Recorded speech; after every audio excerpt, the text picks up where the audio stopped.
Hello guys, for this video luto naman tayo ng paksiw na galunggong. So ganito yung nabili kong galunggong dito guys sa Norway. So sa tiller ko pa ito nabili.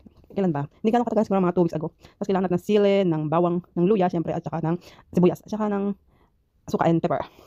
Syempre hiwain natin ng dapat hiwain guys, ayan. Tapos yung ating sili. Ayan, at saka yung luya. Ganyan pa kayo maghiwa ng luya. Ayan. And then syempre yung ating bawang. Kunti lang naman. Kulang tayo ng enough ta. Ayan guys. So, ayan ang ating bawang. And then, itong galunggong guys, malinis naman na to. So, hugasan ko na lang ng kaunti. Kadidipros ko lang din na to. So, ayan, wala na siyang kahit ano pa. So, konting hugas na lang tayo dyan guys. Ayan. So, malinis na to ganito guys. So, hugas-hugas lang tayo ng kaunti. Pag nahugasan na natin ito ng maigi, so, nilalagay ko muna itong mga sangkap na nahiwa ko kanina. Sa ilalim. Ayan. Tapos, asin. Tapos, yung suka. Ayan.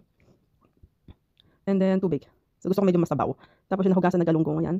So, alternate ko siyang ilalagay para mas maganda yung pagkakasalansan niya. So, ayan guys. So, diba? Ganyan. Tapos, so, ganyan magiging itsura niya. Yung kanin guys, ayan. So, dyan ako nagluluto ng kanin kasi gusto kong masudog ng kaunti yung kanin. Lalo na pagpaksiw. And then, sa labas naman ako nagluluto guys kasi hindi gusto ng asawa ko yung amoy ng paksiw. Ganun din yung anak ko. Maselan sila. So, understood naman yun. Talagang hindi naman talaga mabango yung paksiw. Medyo sa kanila. Medyo pumapasok pa rin yung amoy kasi nga may awang ba. So, ito na ang ating paksiw na galunggong guys. Ayan, sarap. Diba? So, ayan guys. Ang sarap.